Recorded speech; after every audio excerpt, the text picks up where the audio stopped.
ஒரு பெண் தன்னந்தனியாக நள்ளிரவு 12 மணிக்கு தனது பணியை முழுமையாக செய்து விட்டதாக வீடு திரும்புகின்றாரோ தன்னந்தனியாக, அன்றுதான் இந்த நாட்டின் முழுமையான சுதந்திரம் கிடைத்தது என்று பெண்ணின் பெருமையை மாவட்ட சமூக பாதுகாப்பு நலத்துறை அதிகாரிகளுக்கும் வட்டார சமூக பாதுகாப்புத்துறை அப்படிப்பட்ட சூழ்நிலையில் எல்லோரையும் அழைத்து அந்த தாய்மாமன் சேவை செய்து இந்த வளைகாப்பு நடத்துவது என்பது உண்மையிலேயே ஒரு நீங்கள் அத்தனை பேரும் இறைவனர்களால் ஆணோ பெண்ணோ நல்ல குழந்தையாக ஆரோக்கியமான குழந்தையாக நல்லா 3 கிலோ 4 கிலோ குழந்தையை பெற்று நீங்கள் சுகப்பிரவேசம் நடந்து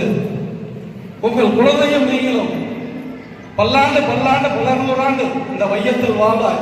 எல்லாம் நல்ல இறைவன் உங்களுக்கு நல்ல ஆரோக்கியத்தையும் நல்ல அறிவையும் நிறைவான செல்வத்தையும் எல்லாம் நல்ல இறைவன் வழங்குவார் என்று இறைவனர்களாலும் இங்கே மேடையிலே வீட்டு